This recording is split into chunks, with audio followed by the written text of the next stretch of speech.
Old pension बहाली की मांग को लेकर कर्मचारी जहां आज सड़कों पर प्रदर्शन कर रहा है, वहीं विधानसभा मॉनसून सत्र में विपक्ष कर्मचारियों के मुद्दों को लेकर घेरने में जुटा है।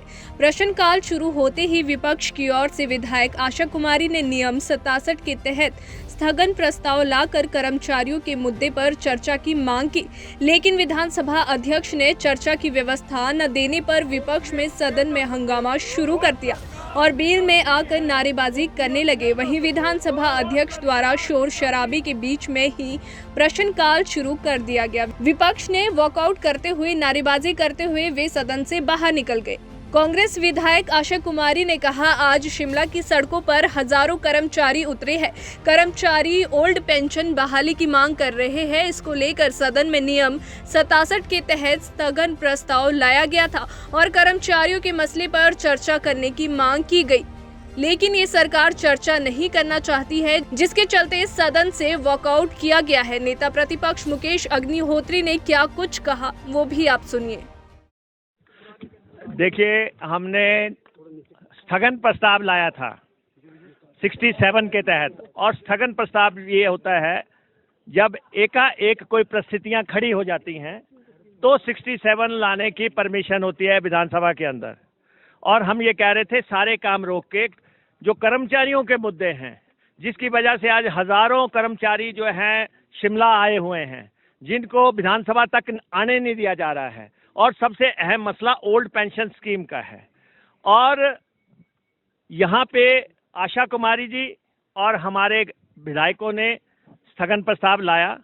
डिटेल में आशा जी आपको ब्रीफ करेंगी, लेकिन एक बात जो ये बार बार कह रहे हैं कि ओल्ड पेंशन स्कीम बंद किसने की थी। ओल्ड पेंशन स्कीम बंद की श्रद्धेय अटल बिहारी वाजपेयी जी की सरकार ने 2003 में, उनकी सरकार ने बंद की। उन्होंने राज्य सरकारों को विवश किया कि बंद करो। और अब जब सब कर्मचारी जो हैं सड़कों पे आ गए हैं, कर्मचारियों का गुजारा नहीं हो रहा है, और वो ये बात जो है पॉलिटिकल पार्टीज के पास भी लेके आए, सरकारों के पास भी लेके आए हैं, तो कांग्रेस ने ऐलान कर दिया है कि वो ओल्ड पेंशन स्कीम देंगे। सदन के अंदर भी कह दिया है, सदन के बाहर भी कह दिया है। एक बात और हमारी लीडरशिप जो है, जो दिल्ली से आई थी, वो भी कह गए हैं। ये कहते हैं पैसा कहाँ से आएगा।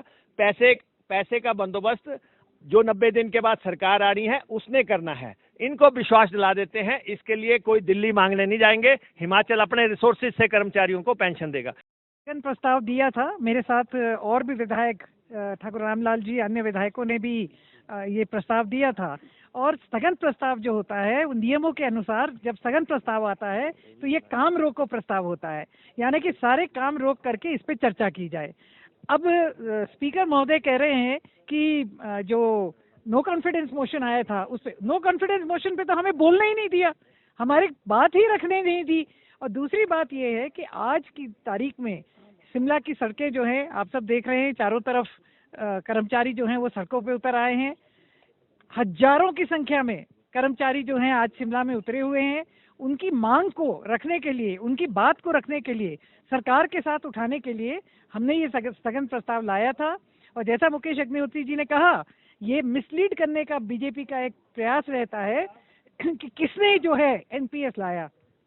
एनपीएस जो है माननीय उस समय के प्रधानमंत्री अटल बिहारी वाजपेयी जी के समय हुआ, और उन्होंने प्रदेश की सरकारों को बाध्य किया कि आपको ये एनपीएस लागू करना होगा, वरना आपकी ग्रांट्स बंद हो जाएंगी।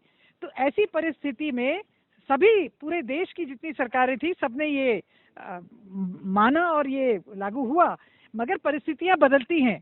आज कांग्रेस पार्टी ने राष्ट्रीय स्तर पे ये फैसला कर लिया है कि जहां जहां कांग्रेस की सरकार बनेगी, जिसमें से कि राजस्थान और छत्तीसगढ़ जो है वो दोनों ही सरकारें इसको लागू कर चुकी हैं, और झारखंड में जहां हमारी सरकार कोलिजन में है, उन्होंने भी लागू करने का फैसला कर लिया है। हिमाचल प्रदेश में जैसे ही कांग्रेस की सरकार बनेगी, 10 दिन के अंदर ओपीएस को लागू करने का हमारा जो पक्का दृढ़ निश्चय है, हम पूरा करके दिखाएंगे।